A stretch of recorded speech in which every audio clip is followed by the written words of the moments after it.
C'est Actu, une émission de perfectionnement, de conseils et d'orientation. C'est Actu, une émission qui traite les actualités au sein de l'Église du christianisme céleste. Animée par les voix de la Sainte Église venue des cieux pour le monde entier. Bonjour chers téléspectateurs et bienvenue sur votre émission préférée, c'est l'Actu consacrée aux actualités dans l'Église du christianisme céleste et dans le monde entier en général. Comme vous le savez, le monde entier célèbre la fête des pères. L'équipe de Célé Actu s'est consacrée aussi à cette journée, mais dans un angle particulier. Fête des pères, est-ce un moment de joie ou un moment de réflexion? C'est sur cette question que nous allons discuter avec deux invités. Il s'agit de M. Atinho Hervé et de M. Roussi Philippe. Ensemble, nous allons parler de cette question fondamentale, fête des pères. Monsieur Atinho Hervé, avant d'entrer dans le vif du sujet, qui peut-on appeler père? Ou qu'appelle-t-on père en général? Merci, monsieur le journaliste. Bonjour, chers téléspectateurs. D'abord, merci à Dieu, le Père idéal, le Père de nous tous. Merci à Dieu. Et j'ai une pensée particulière pour tous les pères, tous les papas qui me sont pris sur cette terre. De façon particulière, mon père, mon géniteur, papa Atinho Bertin. Paix à ton âme, papa, et merci pour tout. Alors, un père, c'est un géniteur, c'est quelqu'un, c'est un homme, une personne de sexe masculin qui, ensemble avec une femme, maintenant avec la grâce de Dieu, c'est très important, et ont pu former un homme. Dans Genèse chapitre 4, verset 1, Ève disait, j'ai formé un homme avec l'aide de Dieu. Donc, un père, c'est ça. Ça veut dire que c'est quelqu'un qui transmet ses gènes à son enfant. Donc, c'est biologique. Voilà. Maintenant, on ne peut pas parler de père sans aller au-delà, parce que le père n'est pas que biologique. Il y a aussi papa. Papa, c'est affectif, c'est émotionnel. Papa, c'est une personne donc, de sexe masculin, un homme, toute personne qui joue ou qui a joué à un moment donné dans la vie d'un enfant ou d'une personne, pas forcément un enfant, un rôle d'éducateur, de développeur, de coach, quelqu'un qui a contribué au développement et à l'épanouissement de l'homme ou bien de l'enfant. Merci beaucoup. Ce qui veut dire qu'on peut être père sans être papa si on ne fait pas ses obligations. Voilà. Et on peut être papa sans avoir été géniteur. Oui, d'accord. Merci beaucoup. Monsieur Roussi Philippe, on parle aujourd'hui de la fête des pères. Est-ce que c'est un moment de joie, ou je dirais, être père, est-ce d'abord un moment de joie? Absolument. D'abord, je remercie tous les téléspectateurs qui sont en train de suivre l'émission à cet instant même. Et je profite aussi de l'occasion pour jeter une pensée à l'égard de mon feu père qui m'a vraiment donné tout, qui n'est plus avec moi. Très bien. Alors, la question est de savoir si c'est plus un moment de joie. Oui, je ne peux pas le nier. C'est vraiment un moment de joie. Et les enfants qui ont leur papa ou bien qui ont leur père, sachant qu'aujourd'hui c'est la fête des pères, ils se joignent à leur papa avec des jolis cadeaux pour dire papa, vraiment, nous te saluons et nous te sollicitons pour peu de temps, reste avec nous et gagne la maison avec nous. Voilà. Et là, il y aura de la bonne musique. On m'a déjà préparé quelque chose de mieux pour papa. Et la fête ira bon train. Ok. Mais je pense que ce qui est le plus important dans cela, c'est que c'est plus un moment de pensée, un moment de réflexion. Oui. Un moment où le père doit jeter un regard critique. Alors, avant de revenir sur cette partie, je vais retourner vers M. Atinho pour dire monsieur Roussi a mis un accent particulier sur la commémoration de la fête. Mais là, en tant que père, en réalité, quand on est père, est-ce que c'est une joie? Je ne parle pas encore de la commémoration de la fête, mais quand on est père. Papa a commencé par dire naturellement.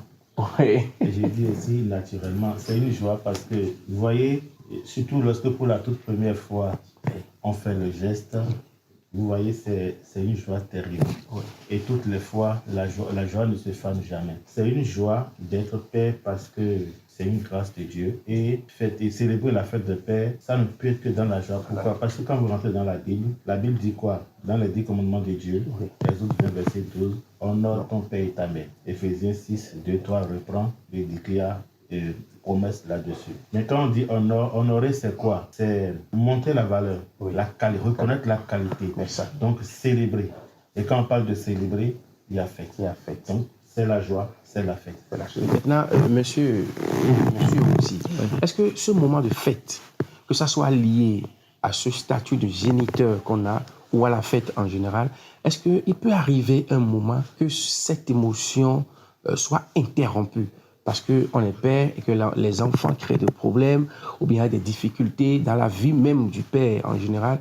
Est-ce qu'il y a des situations atténuantes qui peuvent bloquer cette émotion de joie qu'on a en tant que père? Je vous remercie pour la question. C'est sur ça, là, surtout que repose le fondamental dans ce débat. Voilà. Et pourquoi je le dis? Parce que je disais tout à l'heure, en entame de ma prise de parole, l'homme en tant que géniteur doit jeter un regard, rétrospectif sur sa relation passée avec les enfants et revoir sa copie par rapport aux déboires créés peut-être par sa distance à lui, peut-être aussi par les égarements de quelques enfants, peut-être aussi par des situations surprises. Ça arrive. Donc c'est pour cela que je disais, en jetant un regard sur la rétrospectif, il fait l'analyse de l'enjeu. Il se dit, vraiment, quelque part j'ai fauté.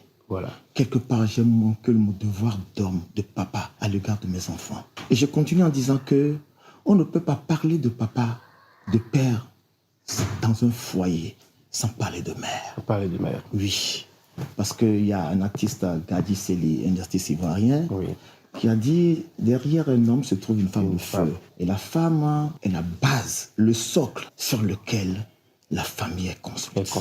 Sans la femme, tout est bâclé. D'accord, on va revenir dans la deuxième partie de notre émission. Monsieur Atiro, on est toujours dans cette intention ou dans cette portée de joie. Parce que je veux que cela soit bien dit pour que les téléspectateurs puissent comprendre. Est-ce que la joie que les enfants nous donnent, est-ce qu'il peut arriver que les enfants, les situations, la femme dont on a parlé, puissent nous voler cette joie en tant que père? Je crois que la question est intéressante. Papa a commencé par répondre. Nous savons tous que cela arrive parce que le père idéal, c'est Dieu. Le père idéal, c'est-à-dire si on veut un portrait de père parfait, père idéal, l'homme étant limité et imparfait, même dans la relation de Dieu avec ses enfants, au temps d'Adam jusqu'à nous aujourd'hui, Ésaïe 54, verset 7, il y a des circonstances de la vie qui peuvent faire et que cette joie peut pas disparaître, mais recevoir des coups. Et comme l'a dit papa, il a de la responsabilité du père, puisque par rapport à l'enfant, par rapport à l'épouse, je crois que le père a quand même un rôle à jouer pour pouvoir, même s'il arrivait que ce n'était pas de sa faute que les situations là sont arrivées, reprendre le contrôle. Mais généralement, l'enfant n'est pas responsable, parce que c'est le papa qui est responsable. Puisqu'on parle de père, c'est pareil du côté de la maman par rapport à ses enfants. D'accord, merci beaucoup. Je crois que je suis en train de commettre une erreur là, en disant monsieur, je dois dire papa, parce que c'est pas grave. D'accord, vous avez quelque chose à ajouter par rapport à ce que le papa a dit pour qu'on puisse boucler la première partie de l'émission? Oui. Je dis la plupart des situations tendancieuses au sein d'une famille est toujours prouvé que par moment, nous sommes pris par notre vie professionnelle. On est là, le temps ne suffit même pas pour nous-mêmes. Au boulot pour résoudre tous les problèmes, toutes les situations que nous avons connues. Sinon, si nous égarons le temps, alors l'entreprise ou la société connaîtra un coup. L'homme ne consacre pas, ne serait-ce que quelques heures pour sa famille, pour sa femme, pour ses enfants. Des fois, il téléphone même pour dire je ne peux pas rentrer à midi, ou je ne peux pas rentrer le soir pour déjeuner. Je suis avec le ministre, je suis avec ton homme d'affaires. Et ça fait que la relation père-famille, père-enfant prend un coup. Et à un moment donné, ça devient plus grave, insupportable. La maison dort, les enfants sont laissés pour compte. La maman seule ne peut pas gérer cette maison surtout avec l'élan, le cours de vie actuel, la maman, des fois, a besoin de papa pour taper la main sur le dessus de la table, pour dire, écoutez, arrêtez-moi ça. Mais quand il appelle papa, il est toujours absent. Du coup, la grande responsabilité, tu vois, des crises qui sévissent dans ces foyers émane de nous les hommes. D'accord. Merci beaucoup. Nous allons décortiquer avec précision cette partie. Dans la deuxième partie, nous allons montrer que c'est plus un moment de réflexion, un moment de critique, d'autocritique et de responsabilité. Mais bien avant, nous allons à la régie pour la pub.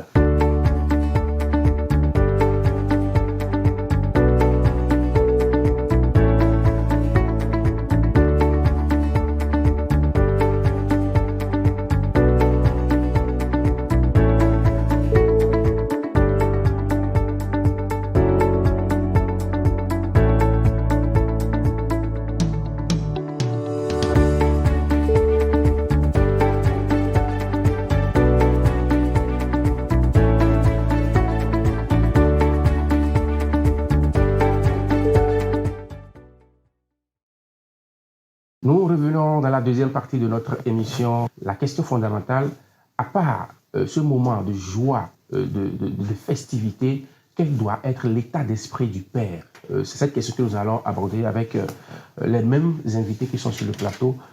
Papa Atiko, à part ou au-delà de cette joie que nous avons en tant que père, quelle doit être la responsabilité du père dans le foyer? Merci beaucoup pour la question. J'avais commencé déjà par avancer un peu pour dire qu'il faut partir d'un portrait du père idéal. Et nous allons prendre le portrait de Dieu. Donc, effectivement, les festivités ont tendance à embrouiller un peu et faire oublier l'essentiel. C'est ça qui justifie votre question. Et c'est la joie, mais obligatoirement, il faut se remettre en cause. Et je vais dire, une seule question va nous aider à pouvoir faire le travail. Nous qui sommes papas, que l'on est en train de célébrer aujourd'hui. La question elle est un peu difficile parfois, mais est-ce que nous méritons ces honneurs? Même si je ne parle pas et que quelqu'un entende, mais au fond de moi, je dois pouvoir me dire, est-ce que je mérite ces honneurs? Et selon la réponse que chacun donnera, certains, je vais leur dire, bravo, félicitations, c'est bien parce que je fais vraiment de mon mieux, ou je vais vraiment au-delà. Je fais l'impossible suivant mes limites humaines pour pouvoir pour mériter ces honneurs-là. Alors, on va dire bravo, félicitations, mais il ne faut pas s'asseoir là-dessus parce que celui qui n'a pas atteint l'autre rive n'a pas terminé.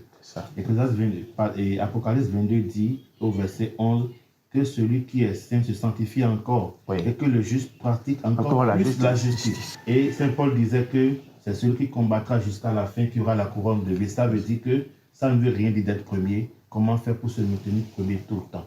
Donc, il faut continuer pour maintenir. Maintenant, nous qui avons estimé que, de façon sincère, puisque c'est avoir bas, c'est interne, nous sommes conscients qu'on nous honore, nous célèbre, mais on ne le mérite pas. Ce n'est pas grave. Le mérite dont vous parlez, où se situe le mérite ou le non-mérite de la responsabilité des parents?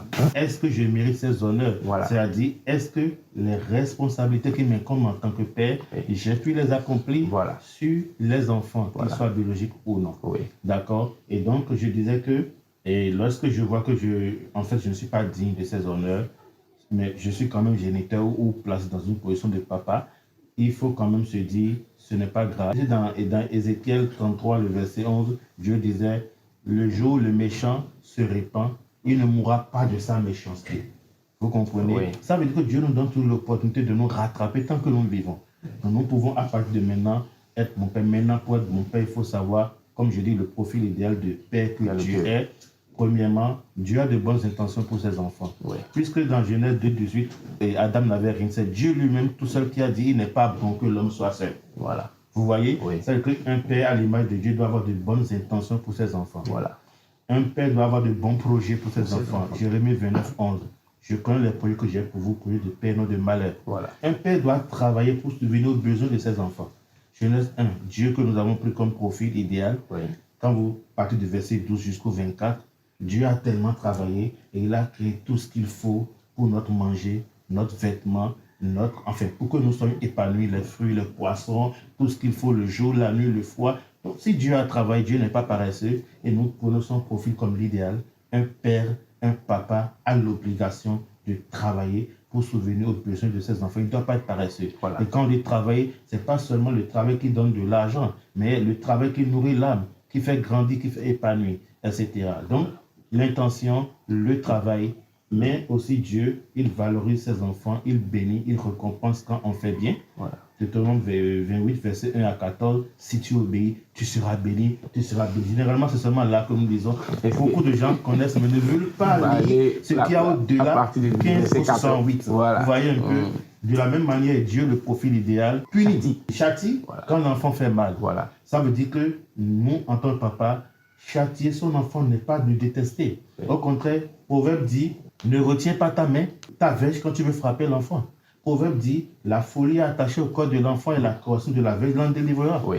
Proverbe, enfin, si on va citer les versets, il y en a. Ça veut dire que nous devons pouvoir, comme Dieu, nous essayons de limiter, voilà. Pouvoir aussi punir, réprimander ou bien, voilà. Et pour finir, parce qu'on n'en finira pas, Dieu a tellement de qualités. Oui. Pour finir, Dieu n'a jamais rejeté un enfant, même s'il est pécheur. Voilà. Ça veut dire qu'un père aussi ne peut pas rejeter ses enfants. On entend nos aînés, nos papas, on voit aussi mais voilà. Vous voyez, c'est des choses, je pense qu'en tant que chrétiens, nous devons, en tout cas, l'Église devrait tout faire pour que nous comprenions que, d'ailleurs, Jésus a dit, si vous ne pardonnez pas aux hommes, votre Père qui est dans les cieux ne vous pardonnera pas. Donc nous aussi, et si Dieu ne nous a pas rejetés, Ézéchiel 33 tout dit, mais pourquoi vous allez mourir? Oui. Ce que je veux, le verset, on ne sait pas que le méchant meurt, qu'il se répande. Donc, si moi-même, en tant que papa, Dieu ne m'a pas rejeté, alors que je fais tellement de bêtises, je sais que je ne suis pas parfait. Alors je n'ai pas le droit de rejeter l'enfant que Dieu m'a permis d'avoir. Parce qu'au départ, je vous ai dit, et Ève a dit, j'ai formé un homme, mais avec l'aide de Dieu. Ça veut dire qu'un homme et une femme ne suffisent pas. Il faut l'Esprit de Dieu. Voilà. Papa aussi, vous avez quelque chose à compléter pour qu'on puisse... Oui, je disais tout à l'heure qu'en plus de regard rétrospectif, il faut avoir le courage d'avoir le regard introspectif. Voilà. Ça permet à l'homme de corriger ses méandres, ses défauts. Oui. Le manquement qu'il a eu pendant ce regard rétrospectif, il doit les énumérer. Et faire aussi l'apanage des deux. D'accord. Et sortir en conclusion que prochainement, j'ai un véritable devoir vis-à-vis de mes enfants, vis-à-vis de ma famille. Voilà. Je pense qu'il a énuméré beaucoup de devoirs. Maintenant, vous aviez parlé de quelque chose de très fondamental, le rapport qu'il doit y avoir entre le père et la mère dans le foyer. Oui. Alors, quelle est la responsabilité aussi du père en rapport avec sa femme dans l'éducation des enfants? Ça, là, c'est fondamental. Parce qu'il y a des fois où les hommes tentent de faire telle chose, les mamans ne sont pas d'accord. Et puis, il y a un conflit interne même au sein de la famille dans l'éducation des enfants. Quelle est la responsabilité du père? Il faut reconnaître que maman est la première confidente du père. Mon papa ne peut rien faire sans l'assistance de la maman. Oui. Les mères passent presque beaucoup de temps avec les enfants et connaissent mieux leurs enfants par rapport à nous les hommes. Oui. Donc, pour vraiment atteindre le cœur de nos enfants, être, je ne sais pas, en concomitance avec maman ou bien dans les bonnes grâces de Dieu, en respectant les principes de Dieu à l'égard de la femme, notre devoir à l'égard de notre femme, et aussi savoir que cette femme-là, elle sera nous aider beaucoup si vraiment nous l'écoutons. Voilà. C'est pour cela notre responsabilité est que nous sommes sur une piste un peu glissante. Voilà. Pourquoi je le dis? Parce que l'homme, la plupart des cas que nous connaissons proviennent toujours des hommes que nous sommes. Oui. Nous sommes surtout butés, sinon, je ne sais pas, virés de l'autre côté par rapport à nos responsabilités lucratives et qui fait que nous sommes devenus pratiquement esclaves, tu vois, de comment faire, d'aller chercher l'argent, chercher des répondants à la famille, le besoin de la famille, ainsi de suite. Et puis, on a dit que nous avons plus tendance à voir que c'est seulement ça qui est important. C'est pas seulement ça qui est important. La relation avec la famille, le père, les enfants, la maman, est très très important. Si cette relation prend un coup, ou bien souffre de quelques comment dit-on, distance, de quelques ruptures, ça ils sont sûrs que demain ce serait pas beau. D'accord. J'ai bien envie de m'appuyer parce que c'est-à-dire être père, c'est un ministère. Voilà. Et qui que vous soyez, quel que soit votre appel, je pense que ça part de la maison. Si la maison est en paix et que les hommes, les femmes, les enfants sont de tout ce qu'il faut de correct, l'Église sera en paix. Le boulot aussi sera en paix. Naturellement. Dans 1 Timothée 3, le verset 4 et 5, quand on a parlé des devoirs des évêques, etc., ils ont mis l'accent sur quelque chose. On dit il faut être de bons pères et qu'il dirige bien sa maison, garde ses enfants dans la soumission. C'est-à-dire c'est une condition préalable. Ça veut dire que si je suis gradé ou vieux ou devancier, alors que, excusez-moi le terme, ce n'est pas la peine chez moi, quel ministère suis-je en train de rendre à Dieu? Alors que nous oublions que nous rendrons d'abord compte du ministère de la maison qui est les enfants et l'épouse. L'épouse, c'est un ministère pour nous. Et les enfants, c'est un ministère pour nous. Absolument. Et Dieu en est conscient. Et si bien que la parole de Dieu a dit, il faut être d'abord un bon père avant d'être un bon devancier dans l'église. D'accord. Voilà qui est clairement dit. Le père est fondamental. Maintenant, il y a des familles, des mamans qui perdent leur mari ou dans des situations de divorce, la femme se retrouve seule avec ses enfants. Comment ça va se passer? Parce que voilà que la femme n'est plus avec le papa, il n'y a pas quelqu'un. L'éducation de l'enfant, quels sont les conseils que vous donnez à ces mères-là? Vous savez, le problème on dit, c'est un problème de fond, c'est un problème qui vient d'en bas. Oui. Regardez dans Ésaïe 30, je crois, l'Éternel disait, malheur aux enfants rebelles qui sont descendus en Égypte pour faire des alliances sans le consulter, pour accumuler péché sur péché. C'est dans la Bible. Ce qui veut dire que, et je vais ajouter d'abord avant de continuer, 1 Corinthiens 7 nous dit que l'homme et la femme soient toujours ensemble, sauf d'un commun accord pour vaquer à la prière, puis retourner ensemble. Pourquoi les hommes de Dieu ne veulent pas, ou bien les enfants de Dieu ne veulent pas qu'on leur dise ce qu'il y a dans la parole de Dieu? Parce qu'aujourd'hui, surtout pour nous les célestes, quand on voit quelqu'un qui est tout le temps avec sa femme, on dit mais c'est quoi? Il est tout le temps avec sa femme, mais qu'est-ce que vous voulez? Dieu a dit, il n'est pas bon que l'homme soit seul. Ça veut dire que vous pouvez les retrouver, la femme va au marché, il est toujours au volant, lui il est au boulot, la femme est là, tu es là, papa, il vient, c'est leur problème. C'est ce que Dieu veut. 1 Corinthiens 7 a confirmé pour que Satan ne rentre pas au milieu d'eux.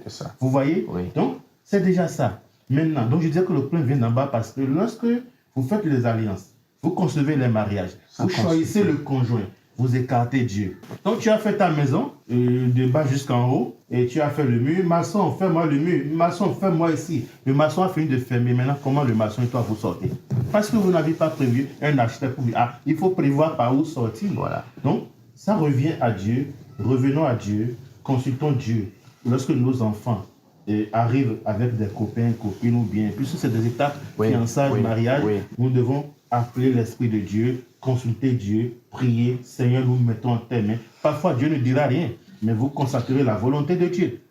Maintenant, monoparental. La réponse est là, le problème est de bas, parce que si on avait consulté Dieu, c'est-à-dire que tel et tel qui sont mariés, ils n'allaient pas se retrouver veufs. Mais le mal est fait, nous sommes humains, nous ne sommes pas parfaits. Je pense que le parent qui se retrouve tout seul, malheureusement, dans la position de père et mère, qu'il soit homme ou femme, a le Saint-Esprit, a Dieu comme secours.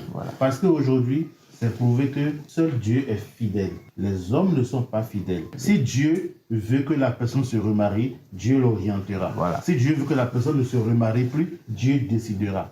Donc, la source étant Dieu, il y aura une solution pour les couples monoparentaux. D'accord. Je vous pose la même question. Est-ce que vous avez quelque chose à ajouter rapidement sur l'éducation des couples, des couples aujourd'hui, dans lesquels c'est seulement le père ou c'est seulement la mère qui éduque les enfants? Papa en a assez parlé. Je ne sais pas si vous avez quelque chose à ajouter. C'est clair, la référence est Dieu. D'accord.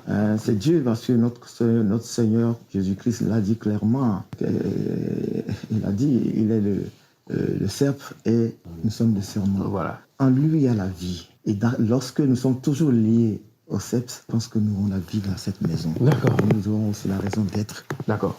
Nous allons conclure cette émission, mais en donnant des conseils. Parce qu'aujourd'hui, nous voyons que c'est la réalité. Nos enfants, papa, vous avez été enfant.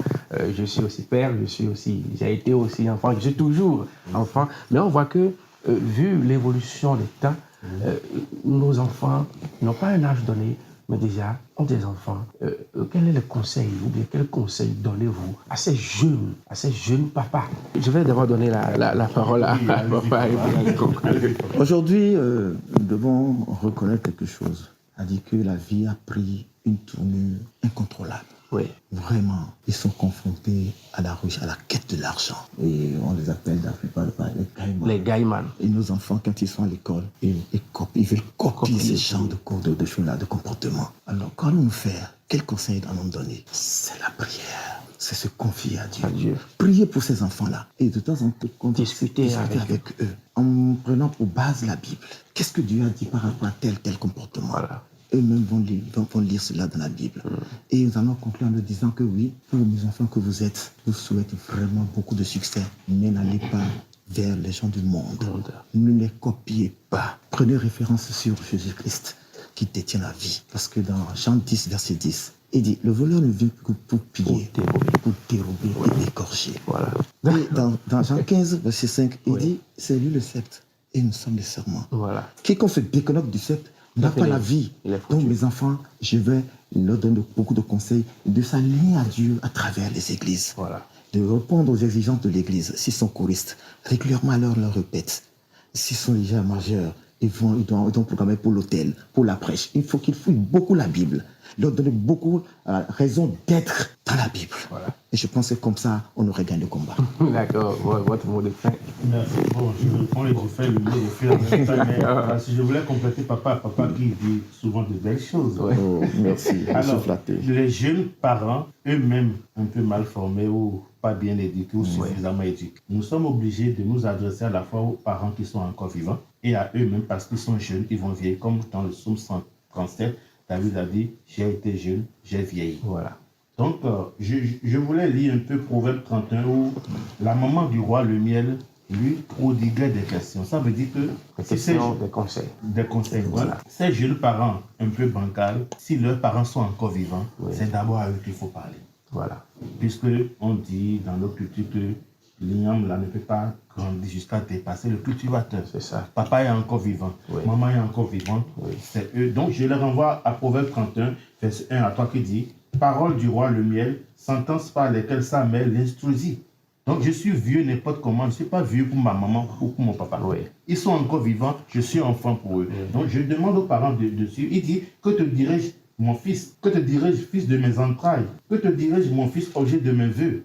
Le verset 3 qui m'intéresse, ne livre pas ta vigueur aux femmes et tes voix à celles qui perdent les rois. Et au 4, elle dit, je m'arrête au 4, ce n'est point au roi le miel, ce n'est point au roi de boire des vins, ni au prince de rechercher des liqueurs fortes, de peur qu'en buvant il oublie la loi, etc. Vous voyez donc, si la maman vit, le papa vit, étant complètement vieux, ayant des enfants devenus adultes, ils ont l'obligation, puisque le foyer est un ministère, et qu'ils doivent rendre compte à Dieu d'abord du foyer, avant de rendre compte des autres, et qu'ils vivent encore, ils doivent récupérer ses enfants. Il peut avoir 50 ans, mon fils vient me voir. Voilà. Écoute, voilà, comme on le dit chez nous, et dans Toré, vous voyez un peu, mais sur la base du Saint-Esprit. Et à mes jeunes frères et sœurs qui sont parents un peu bancals, je leur dirai, il n'est jamais tard pour bien faire. Revenez à la source. Ce n'est pas grave si je n'ai pas été bien formé. Je vais me faire recycler rapidement. Papa et la maman est là, le Saint-Esprit est là, et nous allons parler de papa qui peut être une part du géniteur. Il y a des pères spirituels. Donc, je pense qu'avec l'Esprit de Dieu, la société bancale va s'améliorer par la grâce de Dieu. Merci beaucoup. Je prends ça comme votre mot de fin et je demande papa en quelques secondes. Je vais renchérir tout en me disant que le bon conseil se retrouve dans Proverbe. Voilà. Et si moi j'ai d'entretien à faire avec mes enfants, je vais régulièrement les lancer dans Proverbe. Je leur demande de lire beaucoup Proverbe. Quand je prends Proverbe 7, après le premier verset, il dit ceci. Mon fils, retiens mes paroles et garde avec toi mes préceptes. Observe mes préceptes et tu vivras. Garde mes enseignements comme la prunelle de tes yeux. Lis-les à ton cou. Écris-les sur la table de ton cœur. Je crois que c'est le véritable conseil que nous pouvons donner à nos enfants. Et à chaque fois qu'on leur donne ce conseil, nous avons le droit de suivi. Nous devons avoir un regard vers ces enfants-là en les suivant dans leur démarche. Dans tout ce qu'ils font après l'école et au-delà de la maison. Nous avons le devoir d'aller un jour à l'école pour demander au surveillant je veux comprendre mon fils. Qu'est-ce qu'il fait? Est-ce qu'il vient? Est-ce qu'il est assidu au cours? Qu'est-ce qu'il fait? Je veux savoir. Certes, il m'amène des bulletins ou bien des fois, il m'amène des choses là, mais je ne peux pas, pour moi, ça ne suffit pas. Je suis venu à l'école pour aller dans l'école. Voilà. Donc, voilà nos rôles, nos différents rôles. Et je pense que ce rôle-là doit être connu de l'homme que nous sommes, de père que nous sommes. Merci beaucoup. Pourquoi est-ce que vous demandiez pourquoi est-ce que et souvent la fête des mères est plus fêtée. C'est la question que je veux. C'est la question que je veux poser. Mais en quelques secondes, pourquoi la fête des pères souvent ça passe très vite. On n'entend même pas parler de ça. Pourquoi c'est comme ça? Bon, très rapidement parce qu'on est à la fin. Moi, je voulais simplement revenir aux Écritures. J'ai cité 2 versets tout à l'heure, Exode 22 et Ephésiens 6, 2, 3 qui ont dit quoi, honore ton père et ta mère. La Bible n'a jamais dit honore ta mère, laisse ton père. Honore ton père, laisse ta mère. Honore ta mère, tout coup, il n'y en a rien dit sur le père. Ce n'est pas vrai. C'est écrit noir sur blanc. C'est ça. Honore ton père. Ça veut dire quoi? Ça veut dire que fête des mères, il faut que les mamans soient célébrées, s'ils sont vivants, ou leur mémoire. Voilà. Fête des pères, il faut que les pères soient célébrés. Parce que Dieu n'a jamais prévu une seule personne, d'un seul sexe, pour créer un enfant, pour former un enfant. En tout cas, aucun enfant n'est né seul. Je ne sais pas si de l'autre côté, les gens ont réussi, entre femmes et hommes, à faire d'enfants équilibrés. Ça, je ne sais pas. Non. Merci. D'accord. Merci beaucoup, chers téléspectateurs. Merci, chers invités. C'était très instructif. J'ai reçu sur ce plateau Papa Atinho Hervé et Papa Moussi Philippe. Nous avons parlé de la fête des pères. Nous retenons enfin que la fête des pères, au-delà de ce moment de joie, est plus un moment critique, d'autocritique, de rétrospection et d'introspection afin d'évaluer ce que nous apportons réellement à notre famille, ce que nous apportons réellement à nos enfants, parce que c'est à partir de là que nous serons jugés. Merci, chers téléspectateurs, et que le Seigneur vous bénisse. Amen. C'est Actu, une émission de perfectionnement, de conseils et d'orientation. C'est Actu, une émission qui traite les actualités au sein de l'Église du christianisme céleste. Animée par les voix de la Sainte Église venue des cieux pour le monde entier. C'est Actu.